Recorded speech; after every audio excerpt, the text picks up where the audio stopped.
यूं तो सहाड़ा में मौसम का पारा चढ़ने के साथ ही दिमाग को ठंडा करने वाली स्टील आइसक्रीम लारी का काम तेज हो जाता है, लेकिन इस बार पारे के चढ़ने के साथ सियासत भी तेज है, जिसकी वजह है विधानसभा में होने वाला उपचुनाव।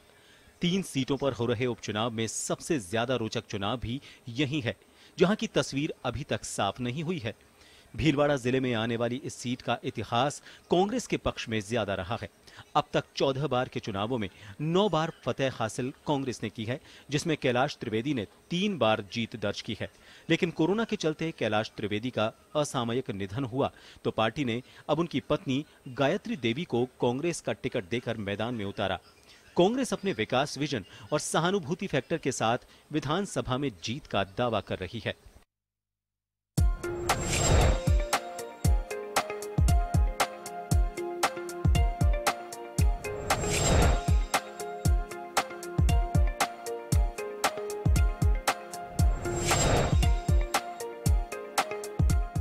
सहाड़ा सीट पर पिछले चुनाव के गणित को देखा जाए तो कांग्रेस के कैलाश त्रिवेदी ने महज 7006 वोट से जीत दर्ज की थी।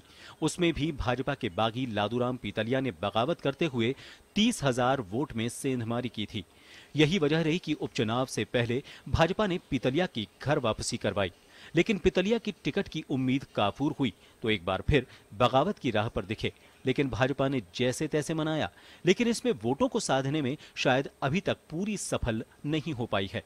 ऐसे में भाजपा अब सिंधिया फैक्टर के साथ सरकार की एंटी इनकम्बेंसी से उम्मीद लगाए हुए है। यही वजह है कि सरकार के खिलाफ कानून व्यवस्था, बेरोजगारी, महिला अपराध सहित कई मुद्दे खड़े कर रही है, जहां से भाजपा को फतेह हासिल होने की उम्मीद है।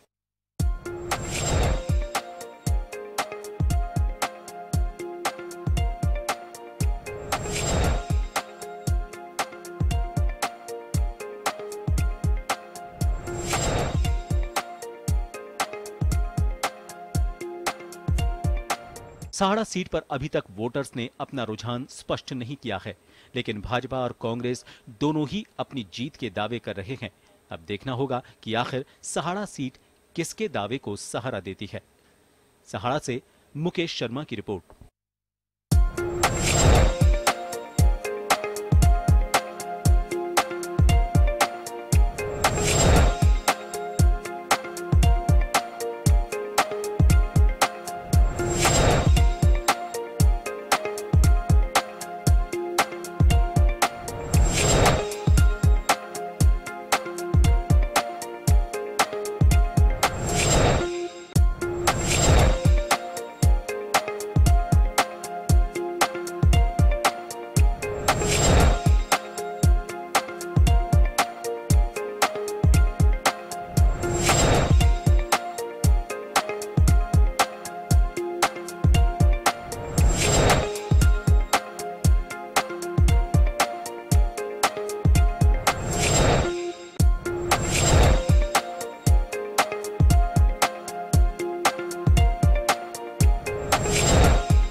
नमस्कार, खास खबर में आप सभी का स्वागत है। मैं हूं डॉक्टर प्रभात। आज प्रदेश के उपचुनावों की इस जो सीरीज हमारी है उसमें हम बात करेंगे सहाड़ा को लेकर। भीलवाड़ा की सहाड़ा विधानसभा सीट काफी रोचक है और ये रोचकता बनी है पीतलिया की वजह से। 8 उम्मीदवार चुनावी मैदान में बचे हैं। सभी चुनाव जो भी प्रत्याशी थे अपने नामांकन वापस लिए, जिनमें पीतलिया का नाम भी शामिल है। जो भी घटनाक्रम हुआ सबके सामने है, लेकिन अब किस तरह के समीकरण वहां पर बन रहे हैं, क्या वहां पर जो चुनावी फैक्टर हैं वो वहां के स्थानीय मुद्दे हैं, या फिर एंटी इनकम्बेंसी जो कांग्रेस लेना चाहती है, या फिर बीजेपी अपने एंटी इनकम्बेंसी का फायदा उठाना चाहती है, या कांग्रेस की बात करें जो सिंपैथी वोट वहां पर लेना चाहती है। इन सबको लेकर बातचीत करेंगे। हमारे साथ कांग्रेस जुड़े हुए हैं चेतन डीडवानिया जी, हमारे साथ कांग्रेस नेता के तौर पर जुड़े हैं, पीसीसी मेंबर हैं गंगापुर के।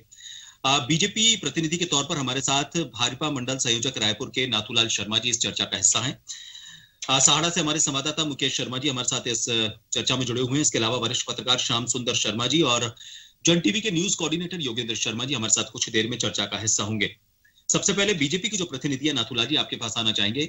बीजेपी ने आज एक ब्लैक पेपर जारी किया और उसमें सहाड़ा का जिक्र किया है। इसके अलावा उन्होंने कहा है कि जो भी चुनाव प्रक्रिया हो रही है वो सीआरपीएफ की देखरेख में होनी चाहिए। देखिए, चुनाव प्रक्रिया जो भी होती है वो एक स्वतंत्र जो एजेंसी है निर्वाचन आयोग, उसके संरक्षण में होती है, तो उसकी विश्वसनीयता पर इसका ये सवाल नहीं बनता कि आपने सीआरपीएफ को यहां पर चुनाव संपन्न करवाने के लिए मांग की है। नाथुराम जी, तो जो भी ब्लैक पेपर जारी किया है संगठन ने वो सही है, सवाल या निशान का कोई बात ही नहीं है। नहीं, लेकिन आपने ये कहा है कि जो ब्लैक पेपर है उसमें सीआरपीएफ की देखरेख में चुनाव प्रक्रिया को संपन्न कराने की बात की है। निर्वाचन आयोग अपने आप में स्वतंत्र एजेंसी है, निष्पक्ष है, और वो जो भी प्रक्रिया अपनाती है उसमें जितनी भी एजेंसी को, जितनी भी विंग्स को इस्तेमाल करती है, उनकी निष्पक्षता का खुद ख्याल रखती है। तो क्या निर्वाचन आयोग को लेकर आपका किसी तरह का सवाल है जो आप अलग से सीआरपीएफ की मांग कर रहे हैं, नाथुला जी? नहीं, उसमें कोई डाउट नहीं कर रहे हैं निर्वाचन आयोग पे, लेकिन संगठन जो मांग की है वो वाजिब है, और संगठन ने सही सोच समझ कर ही मांग की है, ब्लैक पेपर जारी किया। जी, चेतन जी, आपके पास आना चाहूंगा। अभी कांग्रेस पर आपको क्या चुनौतियां नजर आ रही हैं? क्या सिंपैथी वोट लेकर आपको लग रहा है कि आप उन सभी चुनौतियों का सामना कर पाएंगे, या फिर वहां पर जो रोजगार को लेकर एक बड़ी समस्या है, काफी लंबे समय से जो मौका मिला सबसे ज्यादा सहाड़ा की अगर हम बात करें तो कांग्रेस को मौका मिला, 14 बार चुनाव हुए, उसमें से शायद 8-9 बार कांग्रेस को वहां पर मौका मिला।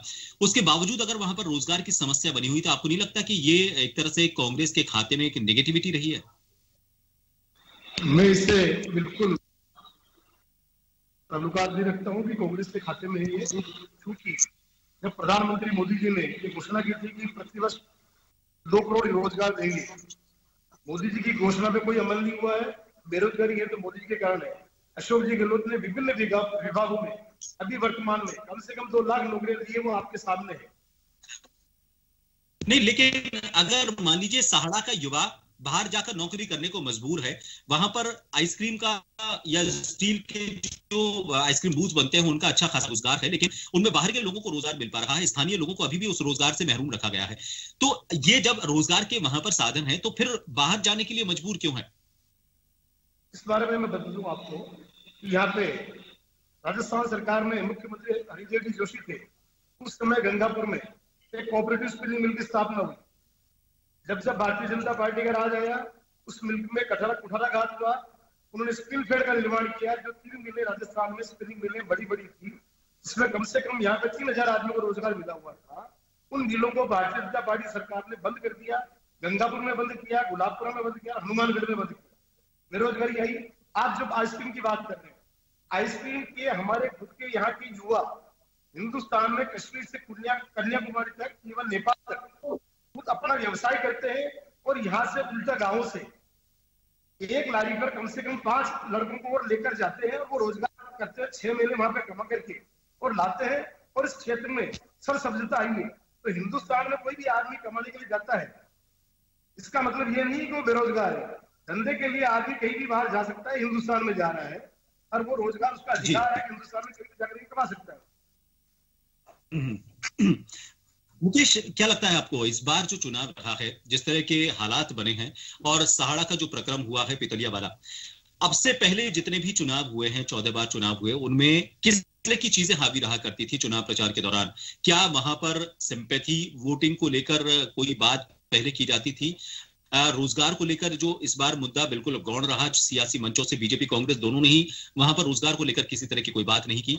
अब क्या अलग आपको नजर आ रहा है चुनाव प्रचार में पिछली बार के मुकाबले? मुकेश जी, प्रभात मैं आपको बताता हूँ, जब से ये हमारे जो विधायक थे उनके डेथ के बाद में ही वापस जो उप मतदान हो रहे हैं, उसके बाद भी यहाँ पे जो मुद्दा, जो विशेष जो विकास का मुद्दा है, इस पे चर्चा होनी चाहिए थी, लेकिन इस पे चर्चा नहीं हुई।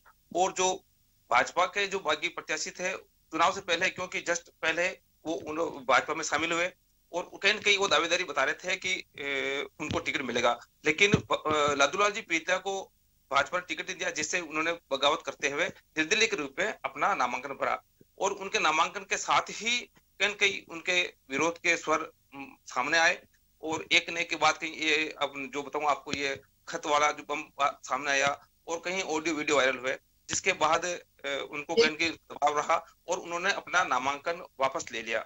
नामांकन वापसी के साथ ही जो चुनाव 2018 में हुए थे उनमें उनको 30,000 मत मिले थे। तो उस 30,000 मतों को लेकर कहीं न कहीं जो पार्टी है जो जिनसे भाजपा ने बगावत करके वो अपने में मिलाना चाह रही थी, लेकिन उसके बाद उन नीतियों में अपना उन्होंने जो लालू जी पीतलिया ने है अपना नाम वापस ले लिया। अब कहीं की नजर इस 30,000 वोटों पे लगी हुई है कि ये किस खाते में जाएंगे। जहां बात करें अगर यहाँ के रोजगार की, तो रोजगार में जब यहाँ के हमारे साड़ा विधानसभा क्षेत्र से रामपाल जी उपाध्याय जो एमएलए थे, उस समय गंगापुर में जो कोऑपरेटिव मिल की स्थापना की थी, लेकिन ये बंद हो जाने के बाद यहाँ के जो काफी युवा थे वो बेरोजगार हो गए हैं। लेकिन रायपुर क्षेत्र में ऐसी अभी तक किसी भी पार्टी ने या कोई स्थायी रोजगार का कोई ऐसा व्यवसाय शुरू नहीं किया जिससे लोगों को व्यवसाय मिल पाए। लोगों ने अपने स्तर पर अपना अपना निजी व्यवसाय शुरू किया। यहाँ मिनरल की काफी जो संभावना है और मिनरल्स का काम खाना जो महीने के हो रही है, लेकिन सरकार की नीतियां ऐसी है जो ये व्यापारी है मिनरल के, वो कहीं न कहीं अपने को ठगा सा महसूस कर रहे हैं। जी, श्याम जी हमारे साथ जुड़ गए हैं, वरिष्ठ पत्रकार श्याम सुंदर जी। श्याम जी, अभी जो भी एपिसोड रहा है पितलिया का, एक अलग फैक्टर थे और उनको लगा कि वो बागी के तौर पर कि अगर चुनाव लड़े तो उनके लिए ठीक रहेगा, लेकिन उसके बाद में उनको मान मनुहार की गई और सारी चीज रही सबके सामने रही। लेकिन जिन मुद्दों को लेकर अभी मुकेश जी ने भी बताई, अपनी सारी बात बताई, और इसके अलावा नाथूलाल जी से बात की हमने, उनका भी ये कहना था, इन सबका लबोलुबाव ये कहता है कि रोजगार सबसे बड़ी वहां की जरूरत है। आपको लगता है कि इसके अलावा और भी कई ऐसे फैक्टर हैं जिनको छुआ नहीं गया? चाहे हम पानी को लेकर बात करें, चलिए पानी कुछ इलाकों में तो पहुंच गया, लेकिन अभी भी कई ऐसे इलाके हैं साड़ा से जुड़े हुए, रायपुर की बात करें, वहां पर अभी तक पानी की जो जरूरत है वो पूरी नहीं की गई। आपको लगता है कि और भी कई ऐसे फैक्टर काम करेंगे? क्योंकि फैक्टरों को लेकर किसी ने कोई बात नहीं की और इसीलिए बड़े बड़े डॉक्टर रघु शर्मा कांग्रेस की तरफ से मैदान में बने हुए हैं और वहां से जो सिंधिया हैं उनको बीजेपी की तरफ से वहां पर मोर्चा संभालने के लिए चुनावी सभाओं में बुलाया गया। माइक अगर ऑन उसको कर लेंगे तो आपकी आवाज आएगी हम तब।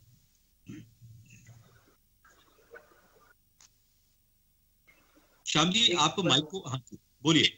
देखिए प्रभात जी, ये उपचुनाव है और उपचुनाव भी सरकार की 2.5 साल के कार्यकाल के बाद उपचुनाव हो रहा है, और ये भी बात सही है कि कांग्रेस सिंपैथी वोट के आधार पर चुनाव जीतना चाहती है, इसलिए उन्होंने उनकी पत्नी को टिकट भी दिया है। लेकिन ये आप देखिएगा कि सियासत में जीत सुनिश्चित करने के लिए कुछ भी करने के लिए कोई भी तैयार होता है। तो इस बार भाजपा ने निश्चित रूप से अपने पूर्व मंत्री रहे रतनलाल जाट, उनको चुनाव मैदान में उतारा है। लेकिन देखिए, जिस व्यक्ति को ये 50 दिन पहले भाजपा में शामिल करने के लिए लाए थे इसलिए कि आपको टिकट दिया जाएगा और चुनाव लड़ोगे आप जीत जाओगे, उस व्यक्ति को टिकट नहीं दिया गया और वो बागी के रूप में खड़ा हो गया। खड़ा होने के बाद ये भी बात सही है कि इनको पता था कि निर्दलीय के रूप में 30,000 वोट ले गया, तो ये हो सकता है कि हमारे चुनाव में खड़ा रहा तो परेशानी पैदा करेगा और हमारे कैंडिडेट को जीत की बजाय हार में बदल देगा। तो कोशिश की गई, यहाँ से बेंगलोर तक कर्नाटक की सरकार ने पूरा जोर आजमाइश की, और देखिए गए वहां के रेवेन्यू मिनिस्टर है आर अशोक और एक वहां के एमएलसी है लहर सिंह, उनको लगा दिया गया कि करो कुछ तो कुछ, और उन्होंने करके दिखाया। और उसके परिवार में जो पहले पत्र भी आया और उनकी खुद की भाषा का उपयोग जिस प्रकार से उन्होंने किया, और उनको वापस से टिकट वापस तो नहीं दिया, लेकिन उनसे नामांकन भी वापस आखिर में करवा लिया गया। बाद में उनको जयपुर भी लाया गया, इनके प्रदेश अध्यक्ष जी से मिलवाया भी गया, ये भी कहलाया गया कि मैं तो भाजपा का हूँ और भाजपा के साथ काम करूंगा।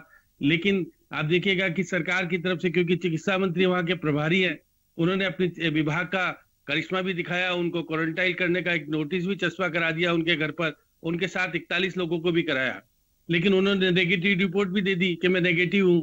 अभी तक वो भाजपा के पक्ष में सक्रिय रूप से चुनाव प्रचार में उतर नहीं पाए, इसलिए भाजपा को आज भी कसक है कि उनके वोट हम, उनके समर्थकों के वोट हमको मिलेंगे या नहीं मिलेंगे, एक बहुत बड़ा मुद्दा है। इसलिए भाजपा ने देखिए क्या कि बुआ को नहीं ला पाए, पूर्व मुख्यमंत्री वसुंधरा जी को प्रचार प्रसार में नहीं ला पाए, लेकिन उनको तोड़ मिला उनके भतीजे, जो कि देखिए वहां की रियासत निश्चित रूप से ग्वालियर से जो वहां के पुरानी संबंध है, 230 वर्ष पुराने संबंध है, क्योंकि उनकी दादी के नाम से ही पढ़ा है पूरा का पूरा।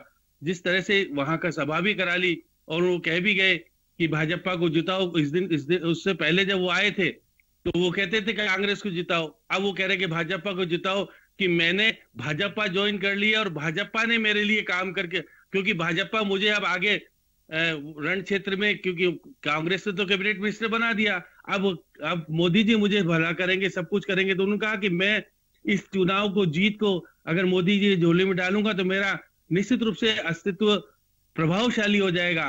तो यह है चुनाव में करने देखिए, अशोक गहलोत जी ने भी शासन में कितना कुछ देना है, सब कुछ दिया, साडा के लिए कुछ भी ले लो, चुनाव जिता के लाओ।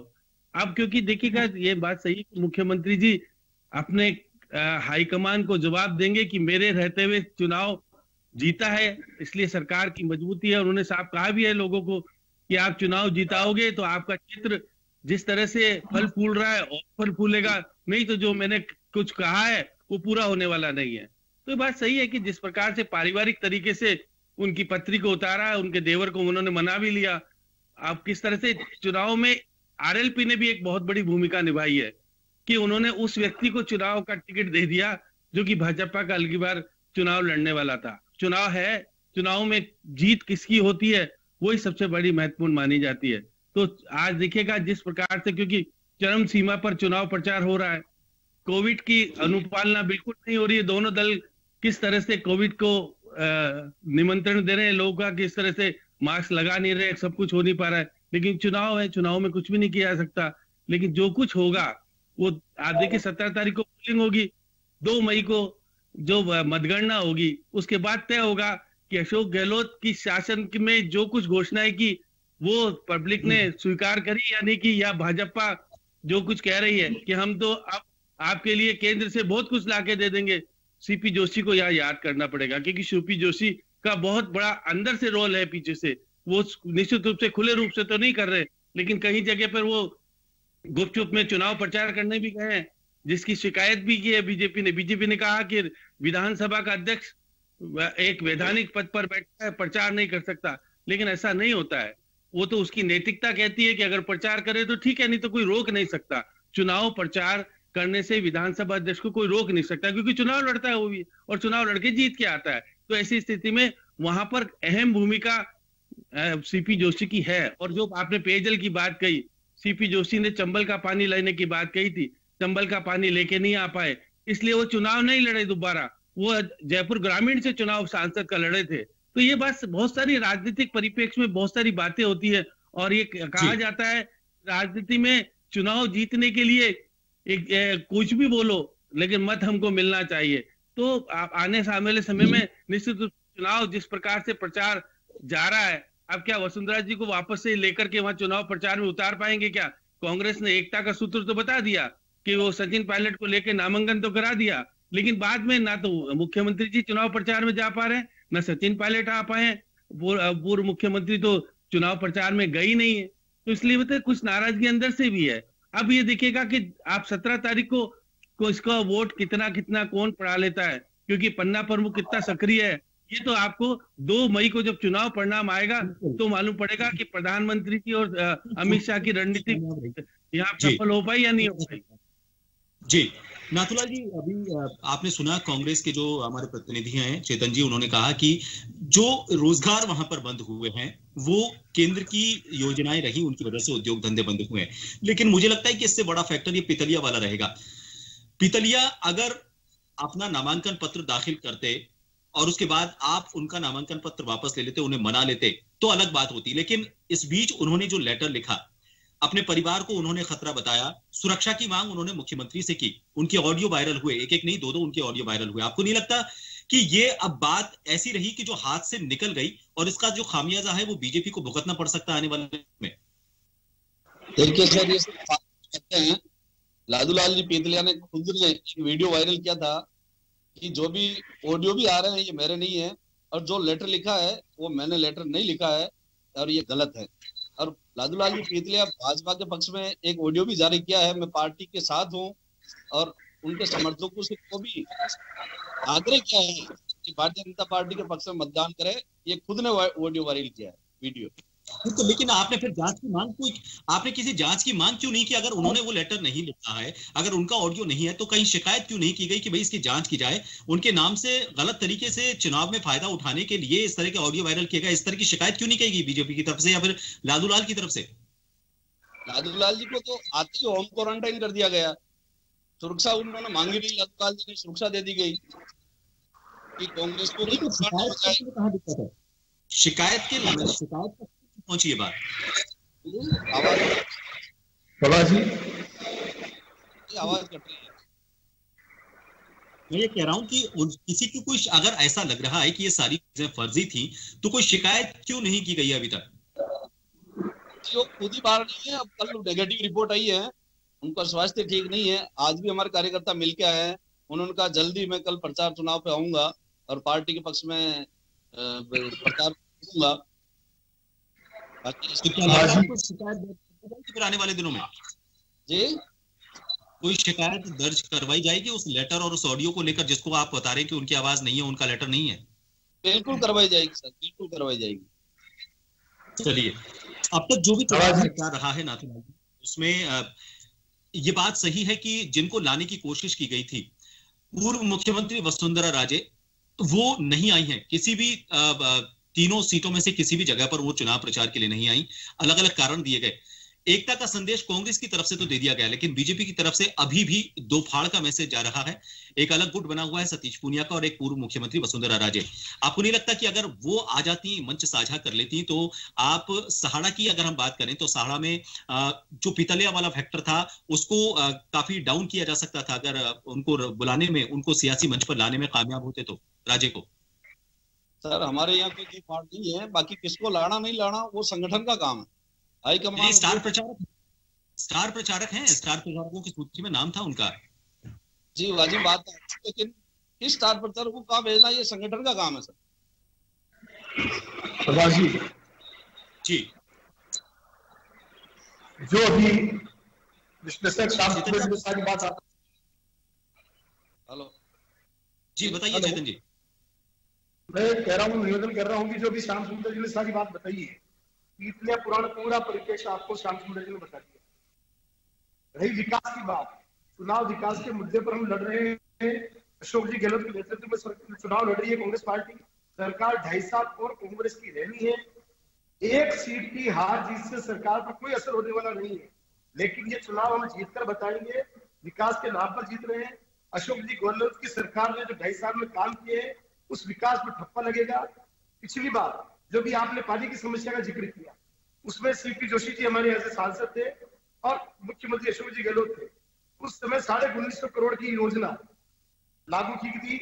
उसके बाद वापस सीपी जोशी जी के गहलोत साहब के बीच में हमारे लोकल नेताओं रामलाल जी जाट, रामपाल जी शर्मा ने, इन्होंने सबने मिलकर के, हमारे विधायक कैलाश जी त्रिवेदी और उस समय विधायक प्रदीप सिंह जी थे, महावीर जी जिनकर थे, इन सब ने बैठ करके इस योजना को 3000 करोड़ की करी और पूरे जिले में हर गांव में पानी पहुंचाने का वादा किया। इस बीच में सरकार हमारी चली गई राजस्थान में और वसुंधरा राजे जी की भारतीय जनता पार्टी की सरकार है। उस सरकार में उन्होंने सिर्फ भिलवाड़ा शहर को पानी देकर के और इस योजना की गति को बिल्कुल धीमा कर दिया और पैसे के अभाव की बता करके गाँव में पानी पहुंचाने की व्यवस्था नहीं की। वापस 2.5 साल से जब गहलोत साहब की, हमारी कांग्रेस की सरकार गहलोत साहब की आई है, तब से इस पर इम्प्लीमेंट चालू हुआ है। आज करीब शाहपुरा, मांडलगढ़, मांडल, आसीन सब जगह पानी पहुंच चुका है और हमारे कैलाश त्रिवेदी के प्रयास से ये योजना द्रुत गति से चालू हुई और गंगापुर, रायपुर और कोशिशर जैसे मुख्य कस्बे हैं वहां पहुंच चुका है और 2 महीने के अंदर अंदर पूरी साड़ा विधानसभा में चंबल का पानी पहुंचेगा। जो पाइपलाइन लगने में समय लग रहा है वो समय ही लगना है। 2 महीने के अंदर अंदर पूरी विधानसभा में चंबल का पानी पहुंचेगा। ये कांग्रेस सरकार का, गहलोत साहब का संकल्प है, जो संकल्प हम साकार करेंगे। जी मुकेश जी, देखिए बद्रीलाल जाट जिनको आरएलपी ने खड़ा किया है, विधायक रह चुके हैं और उस वक्त उन्होंने कांग्रेस के विधायक को हराया था। अभी फिलहाल 37,000 के आसपास वहां पर जाट वोट हैं। आपको लग रहा है कि आरएलपी ने बड़ी सोच समझकर ये रणनीति खेली है और ये रणनीति कांग्रेस को जिताने के लिए, बीजेपी को हराने के लिए खेली गई है, ऐसा कहा जा रहा है, क्योंकि वोट काटने के लिए ही उनको इस्तेमाल किया जा रहा है। ऐसा है, कोई फैक्टर ये काम करेगा? जी, पर बात मैं आपको बताता हूँ कि साड़ा विधानसभा क्षेत्र में 30,000 से अधिक मत जाट के हैं 30,000 से अधिक मत ब्राह्मणों के हैं। जो रूपलाल जाट है पूर्व में भाजपा के प्रत्याशी रहे हैं, लेकिन पूर्व प्रत्याशी रहे, वो उनको टिकट मिलना था लेकिन किसी कारण से उनको टिकट नहीं मिला। और उनके जो छोटे भाई हैं बुद्धिलाल जाट, उन्होंने आरएलपी से अपना नामांकन भरा। तो कहीं न कहीं ये जो जाट का जो वोट है वो आरएलपी उसमें सेंधमारी अवश्य करेगी और कहीं न कहीं इससे नुकसान होगा। किसको नुकसान होगा? बीजेपी को? इसमें बीजेपी के जो वो वोट है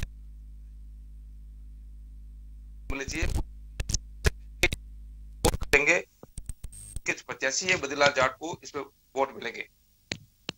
जी जी बताइए। जाट समाज के वोट 25,000 से 27,000 के बीच, लगभग 22-23,000 वोट ही ब्राह्मण समाज के हैं।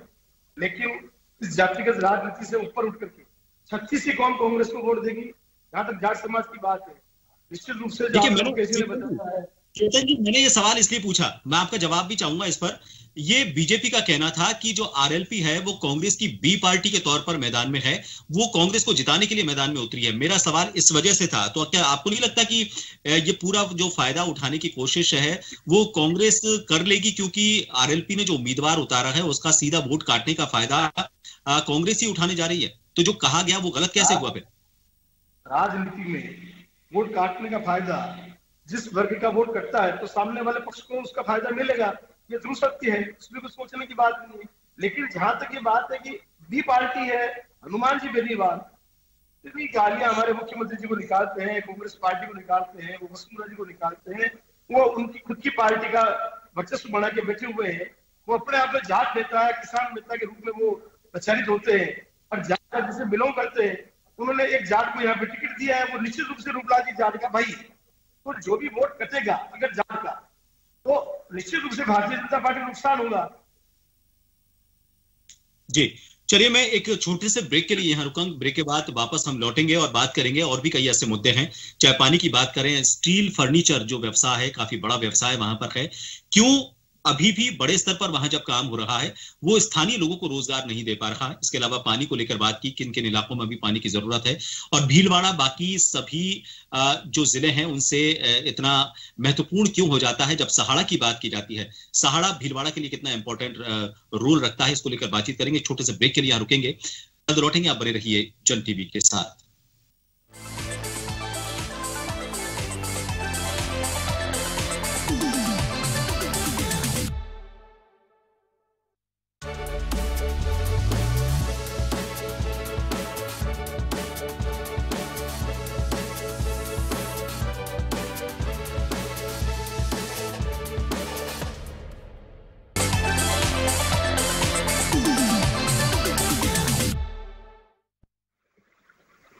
खास खबर में एक बार फिर आप सभी का स्वागत है। आज हम बात कर रहे हैं सहाड़ा विधानसभा सीट पर होने वाले उपचुनाव को लेकर। हमारे साथ कांग्रेस बीजेपी के प्रतिनिधियों के साथ वरिष्ठ पत्रकार भी बैठे हुए हैं।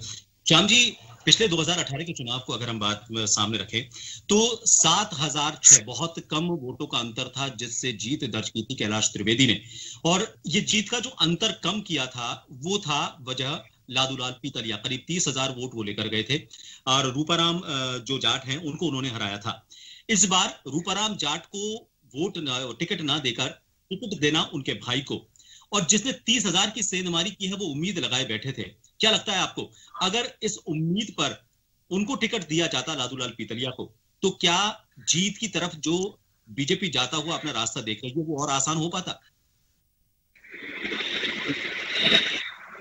इस प्रकार का चुनाव हम सब देखने को मिल रहा है। ये बात तो सही है कि अब ये कहकर के बीजेपी अपने आप को ये कह रही है कि एक जाति के 2 लोगों को टिकट नहीं दिया जा सकता है, इसलिए हमने आपका टिकट काट दिया। अब ये यहाँ पर ये भी कर रहे हैं कि आपने जिस राजसमंद में टिकट दिया है वो किस जाति की शादी हुई है तो वो किस जाति की हुई है, किस जाति में चली गई, लेकिन उनको क्योंकि सिंपैथी के वोट देने इसलिए आप उसको वही जाति मान रहे जो कि उनकी पुरानी जाति है। तो इसलिए बीजेपी अपना चुनाव जीतने के लिए क्या कुछ करना चाहती है पता नहीं, लेकिन जिस प्रकार से पीतलिया जी की टिकट काटना, उसके बाद उनका पत्र जारी करना और योगेश्वर गर्ग की बातें सामने आना, उसे निश्चित रूप से लगता है कि अंदर से उनको दबाया गया, उनको सब कुछ गया, लेकिन अभी तक उनको मनाया नहीं जा सका पूरी तरह। ये कहलवा दिया गया उनसे कि मैं भाजपा का हूँ, मैं मोदी जी को समर्थन करता हूँ, सब कुछ करता हूँ, लेकिन अभी तक उनको पार्टी के पक्ष में प्रचार प्रसार, क्योंकि अब 2 दिन बाकी रह गए हैं चुनाव प्रचार प्रसार में। आज 13 तारीख हो गई, 14 और 15, उसके बाद तो आप देखिएगा कि जो लोग बाहरी नेता प्रचार प्रसार कर रहे हैं वो सब चले जाएंगे लौट करके, और खुद कार्यकर्ताओं को वहां पर आकर के सक्रिय रूप से आपको काम दिखाना पड़ेगा। लेकिन सरकार ने देखिए जिस प्रकार से अपने वोटों को इजाफा करने के लिए चुनाव से पहले जो बौछार की, चुनाव से पहले जो कुछ विकास कार्य के लिए कहा, और मुख्यमंत्री जी जब गए भी थे सारडा कह भी गए कि देखिएगा चुनाव जीत हार से मेरी सरकार जाएगी आएगी नहीं, लेकिन हम शासन को ये दिखा सकेंगे कि हमारे कामकाज करने का तरीका ठीक ठाक है, हम पकड़ मजबूत कर पाएंगे, इसलिए हमको चुनाव जिता करके भेजिएगा। अब चुनाव जीत हार का निश्चित रूप से खेल पीतलिया जी के कारण बिगड़ेगा भाजपा, क्योंकि जिस तरह से सक्रिय होकर के उनको चुनाव मैदान से तो बाहर करा पाने में सक्षम हो पाए, लेकिन उनके वोट मिल पाएंगे नहीं मिल पाएंगे ये अभी कुछ तय नहीं हो पा रहा। तो इसलिए निश्चित रूप से कहा जा सकता है कि सारडा का चुनाव बहुत चीजें सामने लाएगा। और अभी ये कह रहे थे कि हनुमान बेनीवाल कांग्रेस की बी टीम है। अब ये देखिए कांग्रेस की बी टीम है नहीं, लेकिन ये बात तो सही है कि प्रधानमंत्री जी के खिलाफ जो कृषि बिल आए थे उनकी खिलाफत कर रहे हैं, और वो आज ये भी अब चेतन जी मान चुके हैं कि मुख्यमंत्री अशोक गहलोत के रहते हुए जाट, इसका मतलब कांग्रेस के समर्थन में वोट नहीं डालेगा। तो आप ये कहना चाहते हैं कि हमने वोटों को काटने के लिए किसको खड़ा करा है, और आरएलपी के उम्मीदवार को खड़ा करा, आरएलपी ने आपको इंटरप्ट करूंगा, मैंने ऐसा नहीं बोला है। अरे आप सुन लीजिए, आप देखिएगा प्रभात जी, मैं कह रहा हूं कि जो जाटों के वोट नहीं मिलने का कारण है कि उनका मुख्यमंत्री नहीं बन पाया।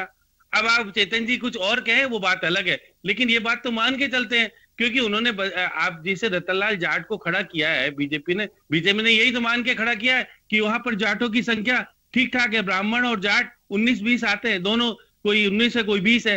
अब कितने वोट ही दला पाते हैं बीजेपी और किस प्रकार से सक्रिय, क्योंकि यहाँ पर जाटों का वोट बटेगा, और बटेगा तो उसका फायदा कांग्रेस को होने वाला है। बीजेपी एक सूत्र में बांध नहीं पा रही है जाटों को, और वो सतीश पूनिया जिस प्रकार से प्रचार प्रसार करके गए वो इतना प्रभावी ढंग से नहीं कर पाए। मैं मान के चल रहा हूँ जिस प्रकार से उन्होंने जनसंपर्क किया, जनसंपर्क में जिस तरह सतीश जी का स्वागत और आवभगत और लोगों की हजूम होना चाहिए वो देखने को नहीं मिला। जिस प्रकार से अमित शाह बंगाल में कर रहे हैं रोड शो, उनके रोड शो में दिखता है दम है, लेकिन सतीश पूनिया जी में जो दम होना चाहिए वो नहीं दिख पा रहा। वसुंधरा जी को रोड शो नहीं करा पा रहे हैं, नहीं तो रोड शो कराते तो निश्चित रूप से इजाफा। कोई भी बड़ा लीडर देखिए केंद्रीय जो इनके 30 स्टार प्रचारक थे प्रभात जी, कितने लोग आ पाए सारडा में ये कह दें। देखिए आप भूपेंद्र यादव आएंगे नहीं क्योंकि चुनाव जीते नहीं जीते उनके पर ओम प्रकाश माथुर आएंगे नहीं, और बाकी के लोग जो भी हैं वो चुनाव प्रचार में आना नहीं चाहते कि यह है कि अगर हार गए तो हार का किसके ऊपर दाग लगेगा, जो आएगा चुनाव प्रचार में। अब ये बात सही है कि जिसको लेके आए थे आप भतीजे ने अपना प्रभाव दिखाया, उन्होंने कहा कि मेरा पुराना रिश्ता है, उस रिश्ते के आधार पर मुझे हमें वोट दीजिएगा। लेकिन विश्वास कौन करेगा कि आप पहले कांग्रेस में थे, अब बीजेपी में आकर बीजेपी का समर्थन कर रहे हैं। तो निश्चित रूप से बीजेपी में जिस प्रकार से आंतरिक विरोध है उसका फायदा कांग्रेस कितना उठा पाएगी ये तो 17 तारीख को जब मतदान होगा और 2 तारीख को जब रिजल्ट आएगा तो ही संभव हो पाएगा। लेकिन ये बात सही है कि सारडा का चुनाव राजनीतिक फैसला करेगा, और ये भी कहा जा सकता है कि अगर चुनाव बीजेपी अगर संभव जीत गई तो निश्चित रूप से जो विकास के काम की घोषणा की गई है, जिस अशोक गहलोत जी ने कहा था विधानसभा में कि मैं एमएलए रहा हूं, जब एमएलए नहीं है आपका तो मुख्यमंत्री चारों क्षेत्र का एमएलए है, और उन्होंने बौछार भी तगड़ी तरीके से की। अब क्योंकि सीपी जोशी भी आंतरिक रूप से काम कर रहे हैं वहां पर, और वो कोशिश कर रहे हैं कि ब्राह्मण वोट बाकी के वोट किस प्रकार से हो जाए, और SC ST के वोट कांग्रेस चाहती है कि हमारे पक्ष में गिरे। अब ये सारी चीजें, बहुत सारी चीजें 2 दिन में कौन क्या कर लेगा, इनके पन्ना प्रमुख सक्रिय हो पाए या नहीं हो पाए, ये 2 दिन की बात है सारी की सारी, क्योंकि 15 तारीख को सबको लौट जाना है। फिर उसके बाद 2 दिन तो इनको खुद को ही वहां के लोकल मतदाता है या लोकल नेता है उसी के आधार पर चुनाव लड़ा जाएगा। तो सरकार निश्चित रूप से काम कर रही है तो सरकार अपने साधनों का सदुपयोग भी करती है, उसमें दो राय नहीं है। इसलिए चिकित्सा मंत्री जी को प्रभारी बनाया है वहां पर, और चिकित्सा मंत्री प्रभारी बनकर के कितने प्रभावशाली दिखेंगे ये तो आपके 2 तारीख का जब मतगणना होगी तो मालूम पड़ेगा कि वो अजमेर से लगती हुई सीमा, जो क्योंकि केकड़ी से चुनाव लड़ते हैं और केकड़ी से और सहाड़ा में बहुत ज्यादा दूरी नहीं है, आपस में बहुत ज्यादा होता नहीं है, तो इसलिए वह कहा जा सकता है कि ब्राह्मण वोटों के आधार पर वो ब्राह्मण वोट को अपने कब्जे में कर पाते हैं, नहीं कर पाते हैं। बहुत सारे सवाल खड़े होंगे जब जीत हार होगी 2 तारीख को, तो आपके सरकार के ऊपर विश्वास जनता में है या नहीं है, क्योंकि अभी भी सतीश पूनिया कहते हैं कि सरकार तो चली जाएगी, जब उपचुनाव का रिजल्ट आएगा सरकार बचेगी नहीं। अगर चुनाव में जीत जाती है सरकार तो फिर भाजपा की कई भी बातें सफल हो नहीं पाएगी। तो चुनाव जीतना है, ये मुख्यमंत्री जी बैठ करके रणनीति जयपुर में बना रहे हैं, और बनाने के लिए उन्होंने कहा कि कलेक्टर को भी हटाओ, बाकी को भी हटाओ, क्योंकि ये सब चीज गड़बड़ कर रहे हैं हम। तो चुनाव में शासन का सदुपयोग होता है, इसमें दो राय नहीं है, और उसका रिजल्ट में कुछ फायदा भी मिल सकता है, उसमें दो कहीं भी नहीं कहा जा सकता है कि इनको फायदा नहीं मिलेगा। सत्ता का सुख तो निश्चित मिलता है, लेकिन जब कांग्रेस जब सत्ता में नहीं थी और जो चुनाव हुए थे, 3 चुनाव पहले 4 चुनाव हुए थे, उसका रिजल्ट तो बड़ा अलग हुआ था। अगर वैसा चुनाव अगर रिजल्ट आता है तो फिर भाजपा आने वाले समय में इनको चेतावनी देगी, और जो 12 जिला परिषद के चुनाव होंगे उसमें उसका फायदा मिलेगा उसको। जी चेतन जी, अब आप बताएं, अब आप क्या कहना चाहते हैं? मैं इस संदर्भ में कहना चाह रहा हूँ, मैंने जातिगत राजनीति की बात कभी नहीं कही, मैं उसके पक्ष में हूँ। अगर जातिगत रूप से बात करें तो सन 90 के बाद से भारतीय जनता पार्टी ने जाट को टिकट देना शुरू किया है। उसके बाद में रतनलाल जी जाट सन 90 में जीते, 93 में हमारे वरिष्ठ नेता रामपाल जो उपाध्याय थे वो वापस चुनाव जीते। 98 में मैं आपको बता दूं कि मैं बाजी लड़ा, मैं वैश्य समाज से आता हूँ। हमारे वैश्य समाज के 2,47,000 वोट है, उसमें मात्र 10,000 वोट है। पिछले जी वैश्य समाज से, तो मैंने जब 98 में 80,000 वोट कुल थे, उस समय वैश्य समाज के मात्र 3-3,500 वोट थे, उसमें भी मैं 12,000 वोट लेकर के आया था उस समय। तो मुझे वैश्य समाज एक समाज से हम चुनाव नहीं लड़ सकते। सर्व धर्म से, सर्व जाति से सर्वांगीण विकास के नाम पर आप चुनाव लड़ सकते हो, एक जाति के नाम पर नहीं लड़ा जा सकता है। इसी प्रकार से अगर ये जाट समाज के नाम पर चुनाव लड़ा जा रहा है तो जाट समाज में ही 2 विकेट खड़े होंगे तो वोटों का डिवाइडेशन होगा। मैंने ये बात बोली। अब मैं आपको बताना चाहूंगा कि अगर 30,000 वोट पिछले जी लाए और मात्र 8,500-9,000 वोट उस समय वैश्य समाज के थे, तो क्या पिछले जी को वैश्य समाज का वोट मिला? सब समाजों का वोट मिला है। जो आदमी सेवा करेगा, जो विकास की बात करेगा, जनता के बीच में रहेगा, उसको वोट मिलेगा। अभी मैं एक बात पर आता हूँ शिक्षा के क्षेत्र में। आज सहाड़ा विधानसभा क्षेत्र में 3 महाविद्यालय हो चुके हैं, सरकारी एक प्राइवेट है, वो अलग है। रायपुर में सरकारी महाविद्यालय चल रहा है, गंगापुर में सरकारी महाविद्यालय पहले चल रहा था, और माननीय मुख्यमंत्री जी ने अभी बजट में घोषणा की है कन्या महाविद्यालय की कैलाश त्रिवेदी के नाम से गंगापुर। तो एक विधानसभा में 3 महाविद्यालय खोलना शिक्षा के क्षेत्र में बहुत बड़ी उपलब्धि। चिकित्सा की बात की जाए, चिकित्सा के क्षेत्र में सहाड़ा और रायपुर दोनों बड़े हॉस्पिटल में, दोनों में इन्होंने सारी की सारी जांच सुविधाएं कर दी, सारी मशीनें लग चुकी है, स्कैनिंग मशीन आ चुकी है, सारी मशीनें, सारी सुविधाएं। और आज डॉक्टरों की कमी थी, जब से गहलोत साहब की सरकार आई है सारी डॉक्टरों की पोस्टें भरी हुई है, वो आपके सामने है। कभी अस्पताल खाली नहीं रहे और पूरी सेवा की जा रही है। सड़कों की बात की जाए, सड़कों की बात में खाली कैलाश त्रिवेदी ने पिछले 2 साल में 150 किलोमीटर तो नई सड़कें बनवाई है मुख्यमंत्री जी के नेतृत्व में। दूसरी जितनी पुरानी सड़कें थी उनका सबका नवीनीकरण है, और वो काम आज सामने चल रहे हैं, मुंह बोल रहे हैं, कोई हमारी घोषणा नहीं, वो जमीनी स्तर पर काम हो रहा है। तो पानी की बात नहीं, पानी की बात मैं कह रहा हूँ कि आज तक भारतीय जनता पार्टी ये बता देवे कि एक योजना भी पानी की वो इस क्षेत्र में लेके आई है। अगर पहले इस क्षेत्र में रैतियास डैम की पानी की व्यवस्था थी, वो जब राम प्रसाद जी लड्डा हमारे एग्रीकल्चर मिनिस्टर होते थे, सॉरी इरिगेशन मिनिस्टर, वो लेके आए थे। भीलवाड़ा शहर की भी बात करें तो मेजा डैम उन्होंने बनाया था। उसके बाद ककुरिया घाटी योजना भीलवाड़ा में आई है तो वो कांग्रेस सरकार लाई है। चंबल योजना लाई है तो कांग्रेस सरकार लाई है। कांग्रेस सरकार ने सीधा जनता की सेवा का काम किया है, कभी लफाजी नहीं की है, झूठे वादे नहीं किए हैं। जो वादे की वो जमीनी स्तर पर लाई है। आज हमारे क्षेत्र में गंगापुर एरिया में जो 100 किलोमीटर का लंबा क्षेत्र है हमारा विधानसभा क्षेत्र, पूरा डॉक्टर सीपी जोशी साहब ने और यशवंत जी ने 4 लेन से जोड़ा है। हबीरगढ़ से लेकर के बीटा जगदीशपुर तक का बड़ा क्षेत्र है, पूरा 4 लेन से जुड़ा है। गंगापुर रायपुर क्षेत्र खाली 28 किलोमीटर का मात्र है। वो सड़क भी पूरी मेगा हाईवे बनने जा रही है। आदेश हो चुके हैं, 4 महीने पहले टेंडर हो चुके थे और काम अभी चल रहा है, वो सामने है। हम खाली घोषणाएं नहीं कर रहे, झूठे वादे नहीं कर रहे, काम करके वोट लेंगे। तो अशोक जी गहलोत ने जो काम किया, उस विकास के मुद्दे पर जनता वोट देने को आतुर है और 17 तारीख को जनता कांग्रेस के पक्ष में मतदान करेगी और 2 तारीख को आप रिजल्ट देखेंगे। चलिए नाथूलाल जी, देखिए आपने अभी सुना कांग्रेस के प्रतिनिधि जो हमारे कह रहे थे, उन्होंने पूरी एक लंबी फहरिस्त है, वो फहरिस्त पूरी सामने रख दी। उनका कहना है कि अगर सहाड़ा को पानी मिला वो कांग्रेस की देन है। चिकित्सा क्षेत्र को लेकर उन्होंने बात कही, 3 महाविद्यालय को लेकर उन्होंने कहा, आपने सुन लिया। देखिए 14 बार चुनाव में से 9 बार मान लीजिए कांग्रेस को वक्त मिला, लेकिन 5 बार बीजेपी को भी मौका मिला है। उनकी फहरिस्त के सामने क्या बीजेपी की आप कोई सूची रखना चाहेंगे जिनको आप इस मंच से जनता तक पहुंचा करके कहना चाहें कि ये बीजेपी के खाते की चीजें हैं जिनके बल पर वो बीजेपी को वोट दें? नाथूलाल जी, देखिए सर, ये जैसे पानी की समस्या के बारे में बता रहे हैं, तो आदरणीय जो अभी भाजपा से प्रत्याशी हैं, ये पहले भी मंत्री रह चुके हैं। इन्हीं के कार्यकाल में पूरे विधानसभा क्षेत्र में हर गांव में जनता जल योजना डॉक्टर रतनलाल जी जाट लेके आए और हर गांव में पानी की समस्या का निदान उन्होंने करवाया। रही बात महाविद्यालय की घोषणा, तो ये चुनावी है, उपचुनाव पहले क्यों नहीं किया कांग्रेस सरकार ने? सड़क की बात कर रहे हैं, क्या हमारे विधायक साहब के परलोक होने की सोच रहे थे कि भाई बाद में करेंगे? सड़क योजना बता रहे हैं आप, गंगापुर से कोरोना तक, ये हमारी योजना है, ये हमारी योजना है। 4 लेन की बात कर रहे हैं, ये अटल जी की योजना है। आपने तो रोजगार तो दिया नहीं है, लेकिन कांग्रेस सरकार ने सारी योजनाएं बंद कर दी है।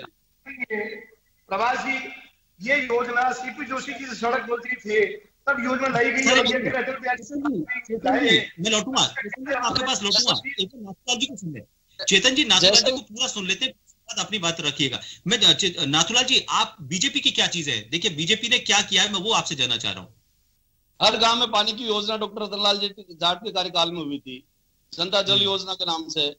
रायपुर बोराना ऐसे 5 गांव जोड़ के पानी, रायपुर बोराना की समस्या, लड़की बांध से फिल्टर प्लांट लगा के 1 करोड़ 38 लाख रुपए की योजना डॉक्टर रतनलाल जी जाट लेके आए।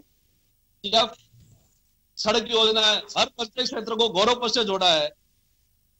तो धरातल पे भारतीय जनता पार्टी के कई ऐसे काम हैं हमारे कार्यकाल, वसुंधरा जी के कार्यकाल में।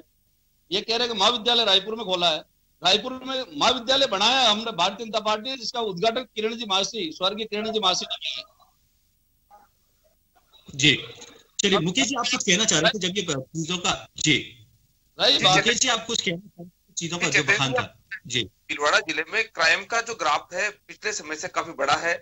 भीलवाड़ा में अभी पिछले शनिवार देर रात तस्करों द्वारा मुठभेड़ में 2 पुलिसकर्मी भी शहीद हो गए और इस घटना को लेकर भाजपा ने कहीं न कहीं कांग्रेस पर निशाना साधा है। जिले में सामूहिक दुष्कर्म की घटनाएं बढ़ी है।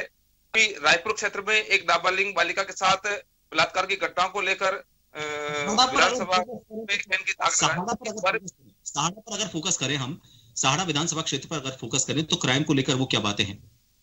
जो विधानसभा क्षेत्र में सामुदायिक दुष्कर्म की घटनाओं में कहीं न कहीं इजाफा हुआ है। अभी पिछले दिनों रायपुर क्षेत्र में नाबालिग बालिका से एक बलात्कार की घटना सामने आई है, जिस पर लेकर भी जो उपखंड कार्यालय पर भाजपा उसके कार्यकर्ताओं द्वारा और उसके सर्व समुदाय द्वारा ज्ञापन भी दिया गया है और उसको आरोपियों को पकड़ने के लिए या ऐसी कार्रवाई, ऐसी सजा या इस टाइप की घटनाएं नहीं हो जिसके बारे में ज्ञापन सौंपा गया। तो कहीं न कहीं जो क्षेत्र में जो इस हत्या, लूटपाट और इस बलात्कार की घटनाओं का जो ग्राफ बढ़ा है, उसमें कहीं न कहीं आप रोकने में जो है वो अपना सफल नहीं हो पाए हैं। जी चेतन जी, इस पर आपका जवाब। महिलाओं से जुड़े जब अपराध होते हैं जी, अपराध सामाजिक परिप्रेक्ष्य में अपराध हो रहे हैं, पुलिस उस पर बराबर नजर रखे हुए हैं। और जो अभी वर्तमान में जो भी आप बता रहे हैं रायपुर में जो धरना हुआ है, ये केस 4 महीने पुराना है। एक बच्ची को बालिग बच्ची और बालिग 2 महीने से वो साथ में रह रहे हैं और दोनों बालिग हैं, दोनों शादीशुदा है, अपनी मर्जी से साथ रह रहे हैं। उन्होंने बयान जारी कर चुके हैं। निश्चित रूप से परिवार वालों की सहमति उसमें नहीं थी, लेकिन ये क्राइम नहीं हुआ जब बच्चा बच्ची बालिग होने के बाद कानूनी रूप से अगर साथ रहते हैं, शादी कर लेते हैं उसके बाद वो कायल नहीं होता। अगर नाबालिग बच्ची के साथ एक बलात्कार हुआ,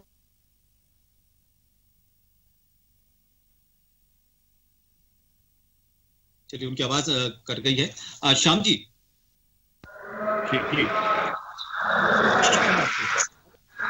बनाई में आने के बाद चाहे बात करें या फिर हम बात करें राजस्थान के स्तर के नेताओं की बात करें, कांग्रेस और बीजेपी दोनों ही तरफ से जो बड़े नेता हैं जिनको स्टार प्रचारकों की सूची में लिया जा सकता था, उन्होंने इससे दूरी बनाई। क्या वजह माने दोनों राजनीतिक दलों को यह डर है कि अगर यहां पर किसी तरह का परिणाम उनकी जो वो चाहते हैं, जो वो सोच कर बैठे हैं, उससे अगर विपरीत आते हैं तो कम से कम उनकी खुद की जो प्रतिष्ठा है वो तो कम से कम दांव पर नहीं रहेगी। देखिए प्रभात जी, निश्चित रूप देखिए ये बात सही है, स्टार प्रचारक जितने बनाए गए थे वो शायद धरातल पे काम करने के लिए नहीं आ पाए। और कुछ ये भी है कि 5 राज्यों में चुनाव भी चल रहे हैं, कुछ वहां पे भी गए हुए हैं, और लेकिन कुछ ना कुछ तो आने के लिए आए भी हैं। अब आप देखिएगा जिस प्रकार से कांग्रेस ने बहुत सारे लोगों को उतारा है वहां पर, चिकित्सा मंत्री तो प्रभारी हैं ही, इसके अलावा हरिमोहन जो अभी मौजूदा स्थिति में पूर्व विधायकों के अध्यक्ष भी हैं, वो भी वहां धरातल पे चुनाव प्रचार देख रहे हैं। खेल राज्य मंत्री अशोक जी, खेल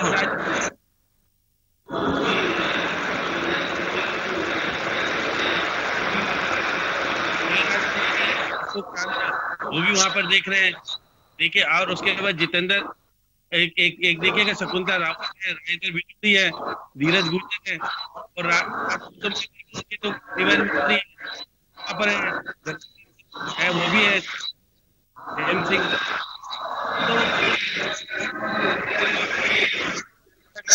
और बीजेपी ने तो जो केंद्रीय नेता थे जिसका सीधा संबंध होता है ग्वालियर के राजघराने वाले को भी ला करके बुला दिया कि भाई वोट तो हमको दे दो, कम से कम आने वाला भविष्य तो हमारा सुरक्षित कर दो। लेकिन चुनाव बड़ा टिपिकल है और निश्चित रूप से चुनाव जीतना सरकार के लिए बेहद जरूरी भी है, क्यों आने वाले समय में मुख्यमंत्री अशोक गहलोत अपने आकाओं को या लोगों को कैसे कहेंगे कि मैं मजबूत तरीके से चुनाव लड़ाऊं और मेरी साख अच्छी है। ये तो नहीं, ये भी सफल हो गए, यहाँ के प्रभारी भी आके गए हैं और उन्होंने ये भी करके दिखाया कि जब चुनाव का नामांकन करना था तो सबको साथ लेके आए, वहां पर दिखाया कि हम सब एक है।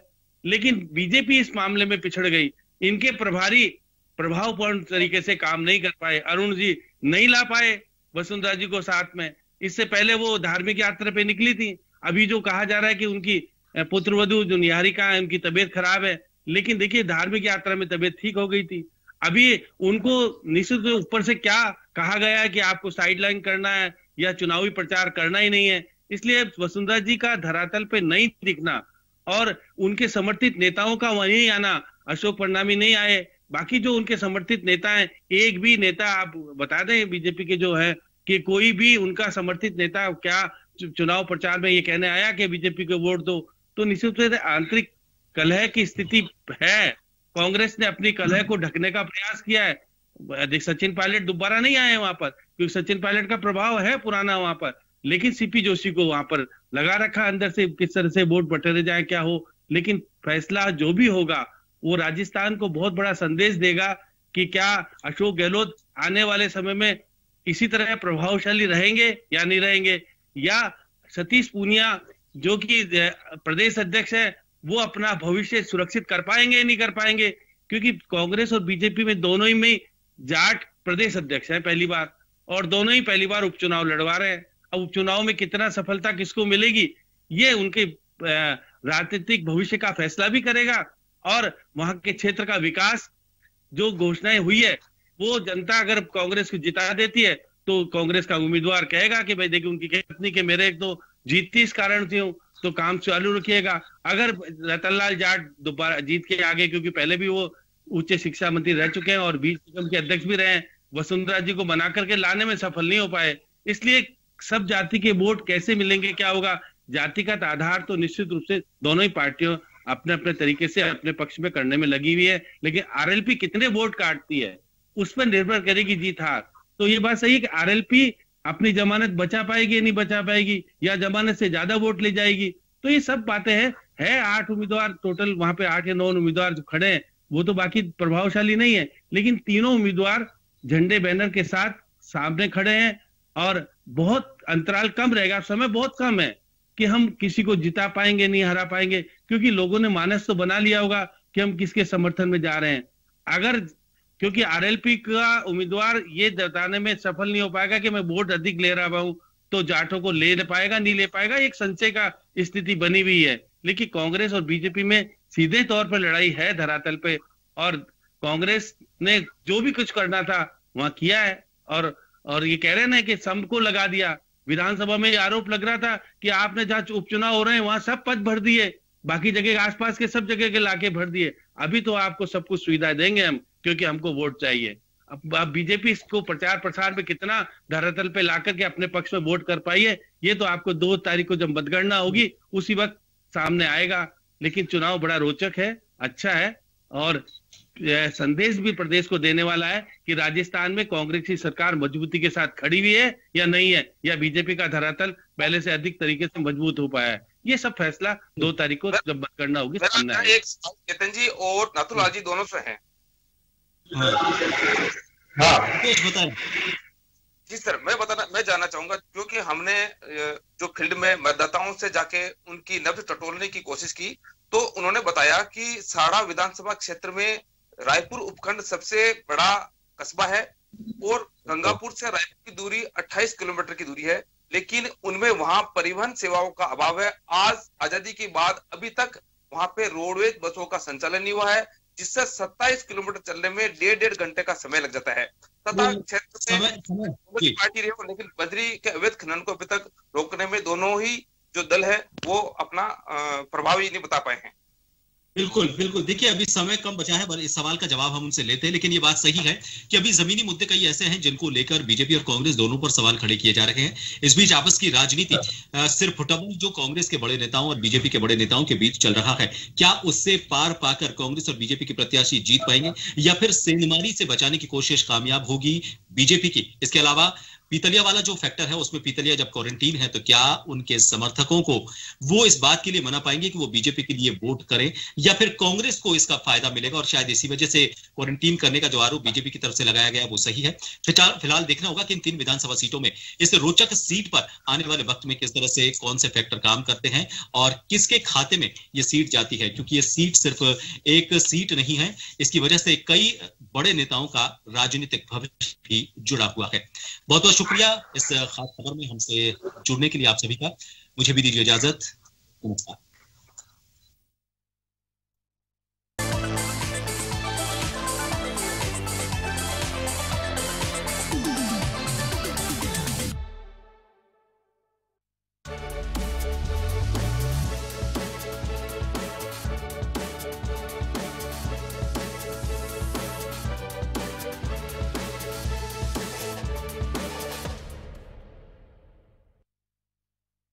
जन टीवी की लेटेस्ट अपडेट पाने के लिए हमारे चैनल को जरूर सब्सक्राइब करें और नोटिफिकेशन पाने के लिए बेल आइकॉन दबाएं।